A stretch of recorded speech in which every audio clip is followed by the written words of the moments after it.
Hello, everyone. This is Asian Man Can't Jump. And with our first question today, what's up with the LA Lakers?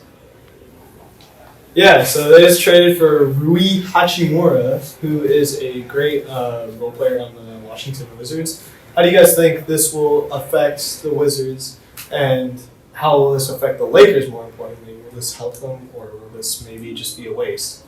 Well, we know the Wizards get Kendrick Nunn and a lot of draft capital and second-round picks. But let's talk about the Lakers as they get Rui Hachimura. Hachimura's been averaging 13 points, 5 rebounds, and he's played over 170 regular season games. So he's not very injury prone, so it's good to see the Lakers get a player like him. Yeah, so for me, I feel like they're just kind of grasping for straws at this point. They're really just kind of trying to trade for role players. They have bigger problems though, kind of like, what about Russ? What about LeBron? What about AD? Getting, either trade values out of those guys or making sure they at least play because they're your real win conditions. I feel like trading for these role players just kind of feels like a last-ditch effort to try to, make their team work. Well, you kind of need role players when you're going for a championship, but I still don't think that the Lakers are playoff contenders. Yeah, so I mean that's the real reason I feel like it's kind of extra. They don't really even need the role players. But yeah, that's what you have to say. I feel like it was good that they traded Kendrick Nunn away because he didn't really play like that good on the Lakers, and now he's like a bigger role on the Wizards. So the Wizards are definitely like going to improve with Kendrick Nunn, and Lakers also like getting Rui. Like they're gonna have a pretty good starting lineup, which will everyone should be looking forward to. And especially considering LeBron gets injured quite a bit, and obviously he's an old man. So I think Rui, he's going to play a big role in that injury hole. For now, Wenyen Gabriel has been sort of replacing him in that starting role, and he's been doing pretty good. So I think Rui Hachimura is going to be a great addition to this Lakers lineup. I don't think that it's going to make that big of a difference, but they still can make a lasting impact this season through a good playoff run, but definitely not make it all the way. Yeah, so, one more thing that we do need to talk about, though, is when's LeBron going to leave? I mean, he clearly doesn't feel like the Lakers are his team. I really feel like he's just waiting until Bronny gets drafted, go to whichever team Bronny's at, and then, I don't think he's going to stay with the Lakers for long. 100% I agree. When Bronny gets into the NBA, LeBron will just follow him. And they'll be able to play together. First father-son duo. It'll be very exciting to see them play together. So a lot of scouts are saying that Bronny is maybe a 3-star recruit at most, so maybe 4-star. But then again, it'll be a question if he even gets to the NBA because he still has a lot of years to go. He's still a senior in high school. He's not going to be like LeBron who got recruited straight out of high school. He still has to go through those college years to prove himself even further to those NBA teams. And even if he does make it to these NBA teams, how much does the GM affect their decisions to start him? And how will that affect their record? How will that affect their performance? But we'll really have to see that as time passes on. Well, it's pretty obvious LeBron wants out with the Lakers, but I don't know.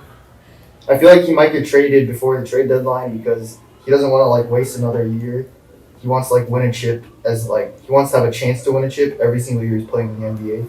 So he might get traded to another team soon. Okay, let's move on to a new topic. Let's talk about the football games. Starting off with the first game, we have the Chiefs and the Bengals. Just for some insight, Joe Burrow is 3-0 versus Patrick Mahomes. In those 3 games versus Mahomes, he's had a 120.4 QBR, and Mahomes has had a 101 QBR. So we'll see how that will play out in this game. All right, so one thing that I do want to ask you guys is, how do you guys think the Chiefs can overcome the Bengals defense? Well, the Bengals are not a top 1 or 2 defense. They still do have a solid defense. So how do you guys think the Chiefs can, kind of get over that hump? I personally think that Kelsey is going to be a big problem for them, but I think that's what they're game planning around because obviously Kelsey, a big part of this Kansas City offense. Mahomes also can be a big part of this offense. But I think that the Bengals are going to come out on top. They've shown that they can be Super Bowl contenders, and all it took was a few bad plays or some really good plays by some really good players, Aaron Donald, that led them to losing the Super Bowl. But I do think they're going to make it back to the Super Bowl. I think it's necessary to say that if the Bengals are able to force turnovers out of Patrick Mahomes, it will be an easy game. we saw Patrick Mahomes. He threw for 2 interceptions in the AFC Championship game, and that interception overtime, which led to the eventual game winner by the Bengals and Evan McPherson. That was the decider. So turnovers will be very key for the Bengals and for the Chiefs. I also think I think the Bengals are actually going to win against the Chiefs because one, Patrick Mahomes isn't even like 100% healthy because in the game he sprained his ankle against the Bills, and also Travis Kelce, he's like their only option at this point. So I feel like if the Bengals defense can lock him up, then it's going to be game over.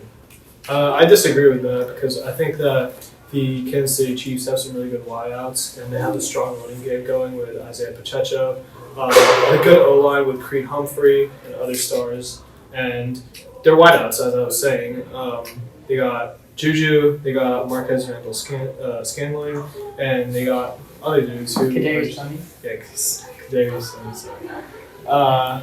Yeah, I think that's one underrated part of this Chiefs offense. But as I said earlier, I think the Bengals are just going to come out on top purely because they have more star power. They have more options to play off of. They have Joe Mixon, who can run the ball and he can catch the ball. Remember that 5-touchdown game in the regular season that nearly broke a fantasy record. Jamar Chase, who obviously one of the best wideouts this year, and Joe Burrow, obviously. All right, I think that's it for about the Chiefs on Bengals defense. But one more thing that I do have to ask you guys is, how do you guys think the QBs are going to play into this matchup? You know, there's 2 very strong QBs on both sides. Who do you think is going to be the deciding factor when it comes to the winning of this game? I think this will be a very high-scoring game because we have 2 of the top quarterbacks in the league. I think Joe Burrow and Patrick Mahomes are the number 1 and number 2 quarterbacks in the NFL. I think they're great arms. They can throw the ball far. Great reads, decision-making, ability to scramble out of the pocket, finding open receivers, making plays. It's just crazy to see 2 great quarterbacks go at it. I'm expecting a really good game, and I expect an actual shootout in this game. Yeah, to add on to that, I think that this game, both of the QBs know that this game will cement their young legacies and will definitely cement them as a key player in this new era of football. Joe Burrow, obviously, he has shown that he can make the Super Bowl, and he can lead a team to a Super Bowl when he has a decent O-line. Patrick Mahomes already has proved himself multiple times. Everyone can say he's the number 1 QB right now, and I think both of these guys, they're fighting for legacy right now. So they both know this is a really important game. So I think that's how the QB battle is going to matter this much. I also think adding on to the O-line for the Bengals, I feel like if the O-line keeps going at what they're at right now, with Joe Mixon running the ball, I don't think the Chiefs can stop him. So as long as Joe Mixon keeps going at it, and with Joe Burrow throwing it to T. Higgins, Jamar Chase, and Tyler Boyd, I feel like Bengals are probably going to come up on top. All right, so I think that's it for this game. Let's move on to the Eagles versus Niners game. Before we stop, I would just like to report, this came in about 30 minutes ago. We were recording on Thursday, January 26th. Hayden Hurst has showed up on the injury report, and this could affect this matchup. Obviously, Hayden Hurst, a very good tight end who can play a big difference in the passing game for the Bengals, because obviously in the new era of the NFL, tight ends play a big role in the passing game and the blocking game. So we'll definitely have to see how much this affects the winning odds of the Bengals. But as we were saying earlier, this is definitely going to be a thriller and one to watch, and sets your time for it. So. All right, so then moving on to the Eagles versus Niners game, important game, 2 incredibly strong defensive teams. Last time the Eagles and Niners faced off in the playoffs, the Niners won 14-0. As I said, 2 strong defensive teams. How do you guys think that this game is going to go, and how do you guys think how Brock Purdy will fare under the pressure from the Eagles line? Well, first, I'd just like to say that the time the Niners won was in the 90s, so it was a very long time ago. But we have the Eagles, the number 1 defensive rating, and I think they have the best front 7 in the NFL. But then we got the Niners, who have a really good defensive line. They got Fred Warner, obviously, the middle linebacker is great. But They also got Nick Bosa. Nick Bosa probably going to win Defensive Player of the Year. I think it's going to be a great game. The Eagles had 70 sacks and 17 interceptions this season, and they led the league with sacks. And the Niners had 44 sacks and 20 interceptions. So I think this will be a decently low-scoring game. I mean, not like a high-scoring game, but like kind of mediocre. I think the Eagles are going to win this game, though, just because their defense is insane. I don't know how Brock Purdy will play under that pressure. It's his first big game. We saw him last time against the Cowboys. He did not play to the expectation I thought he would play, but we'll see how he plays. Yeah, well, Brock Purdy playing against the Eagles' defensive line, as Jacob said, I feel like he can still maneuver that and find success because he went against the Cowboys last week and they still won the game. Purdy did his job. He ran the offense, and as long as Kyle Shanahan's rush offense will succeed, then the Niners will have a good shot at winning this divisional round. Okay, so one thing I've noticed about Brock Purdy is that every game you see something new out of him. You just see that he absorbs everything that, every bad thing that has come to him, every interception. You see he learns from that. And I think that's what's so great about Brock Purdy. But this is the number one defense we're talking about. So, and the Niners, in my opinion, have the second best defense and almost the first. They have some really good superstars. Talanoa Hufanga, who had a pretty good game against the Cowboys, in my opinion. He got to Dak a lot. He almost had a sack, but ended up Dak, in his usual way, ended up scrambling in the pocket. But there are going to be some key players in this matchup. Obviously, Eagles O-line is a very strong O-line. As I said last week, they have the best O-line in the league. Kelsey, Mailata, Johnson, and I think this is going to be a very, very defense-dependent game. Both of these teams have really great offenses. Both two elite tier top tight ends, really great receivers, great running backs, and great QBs. But it really will come down to the defense. If we go back to the divisional round playoff game between the Cowboys and the Niners, you saw Brock Purdy go 19 for 29 with 214 yards. He was able to have 0 turnovers, which I think will be the deciding factor versus the Eagles.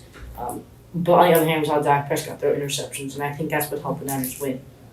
If we see a big game from Kittle and McCaffrey, I think the Niners could possibly win this game too. I think it's going to be a really close game though. So.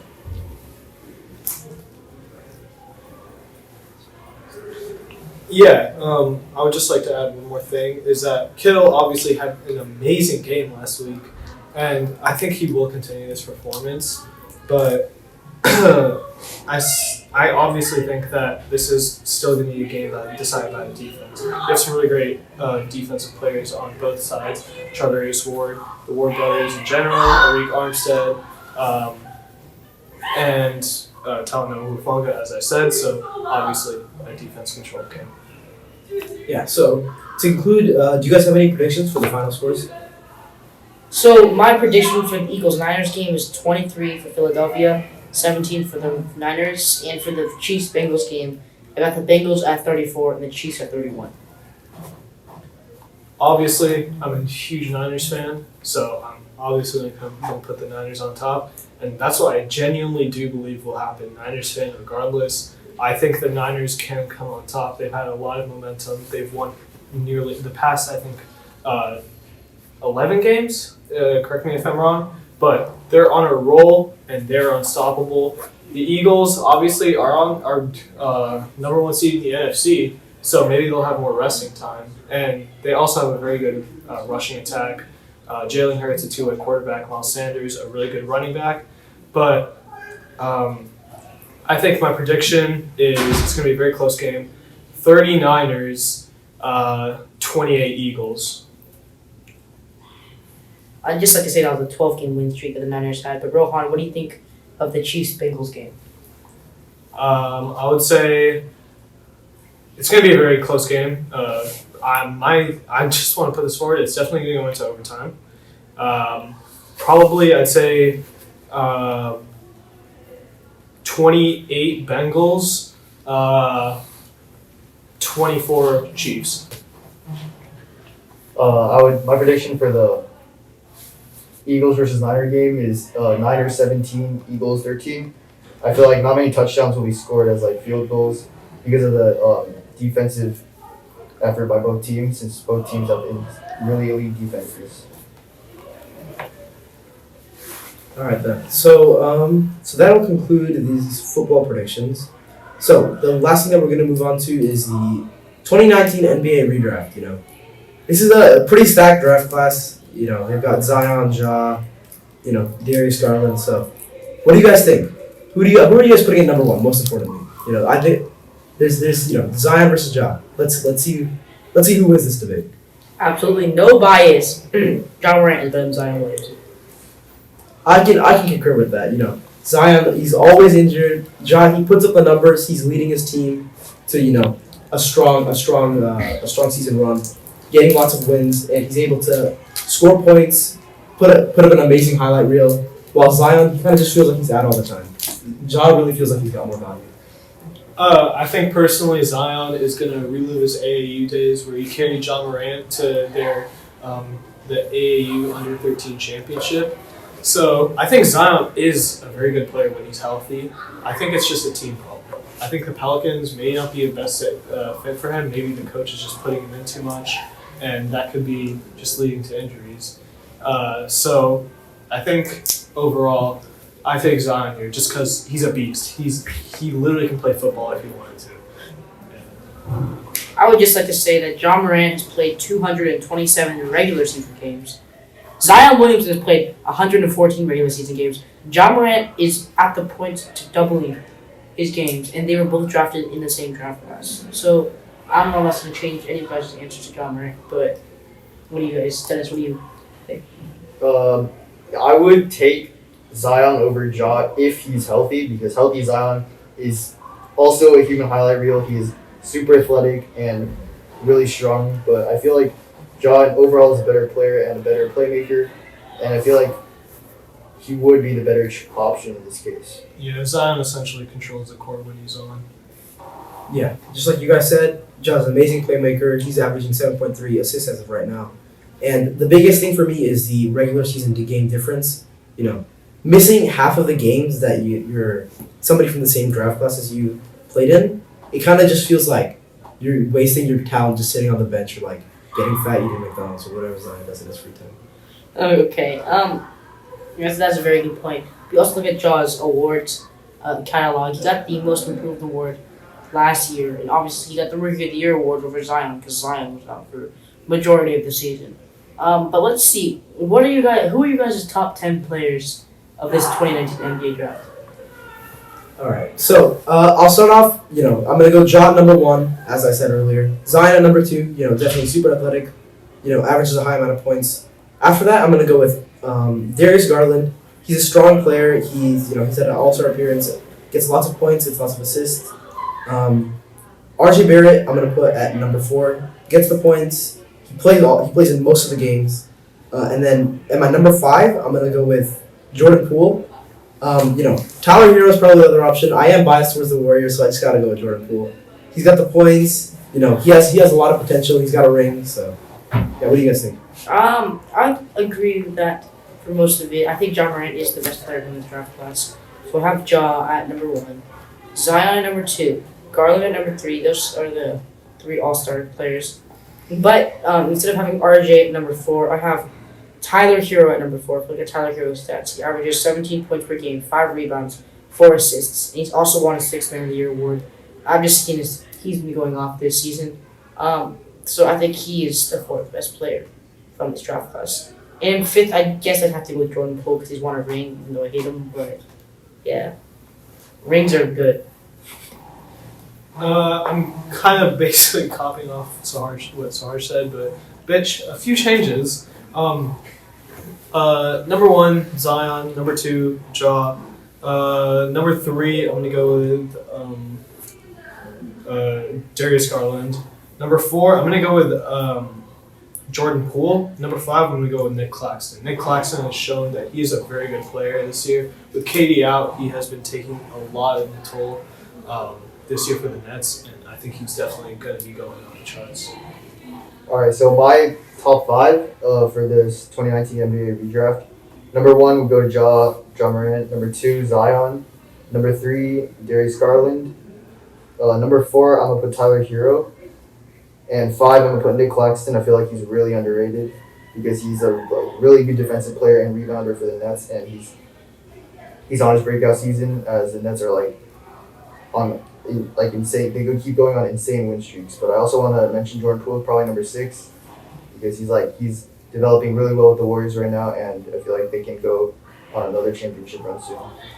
Okay, let's just bring up Nick Claxton. Nick Claxton is very underrated, but over his career, he's averaged 9 points, 6 rebounds in 130 regular season games. But let's talk about who you guys think as the most underrated player from this 2019 NBA draft class. Personally, for me, I think it's Taylor Horton-Tucker, drafted in the 2nd round, the 46th overall pick. And he averages 9 points, 3 rebounds, and 3 assists, which is pretty good. But he also had a championship ring with the Lakers. But he did start a few of those games over that span of the season. So I still think he got carried a lot by LeBron and company, but he still played a crucial role in their dynasty. I'll just say Rui because I think we'll see that he'll become an important key player for the Lakers after this trade. So I'm just predicting it right here. He's going to become a really great player and maybe an all-star next year if he's used right on the Lakers. Yeah, so I think my underrated player, I mean, I wouldn't say he's really that underrated, but I'd have to go with Cam Johnson. I don't think people talk about him enough. He's a strong player, a good option for the Suns to go with, especially with as of right now, Booker and Chris Paul being out. I agree with Sahar there. That was a very good pick. I think Cam Johnson is very overlooked as he was the 11th pick. And we had 3 Duke players in the top 10, Cam Reddish, RJ Barrett, and Zion Williamson, which is crazy to say. I feel like one of the most underrated players in the league right now is Kevin Porter Jr. I feel like, the Rockets aren't. People kept saying they were going to tank for Victor Wembanyama and stuff, but I feel like Kevin Porter Jr., Jalen Green, and Alfred Sengun have been doing really well to keep the Rockets alive. Yeah, KPJ was the last pick of the first round, 30th pick, averaging 15 points, 5 assists, and 5 rebounds. So he's a very good underrated pick from the 2019 draft class. All right, so I think that is it for our NBA Dream Draft. So, unless anybody else has any final thoughts about that? All right. Cameron Johnson is not underrated. He is overrated, and Luka crossed him up in the playoffs. I disagree. He will disprove you after he just came back from his injury because he is one of the best three-point shooters in the league, in my opinion. Cam Johnson is a very, very good player. He's very talented. I think he's underrated as well. All right. So again, that concludes today's episode. We're gonna start posting our episodes on Spotify too. So make sure we'll put the link in the description for that. Please leave comments on anything you guys want changed, any ideas you guys have, and share this with your friends. We really appreciate all the support we're having. And see you guys next time. Hey, smoking up back. Hey, yeah. Hey, yeah, bitch, show me that back. Hey.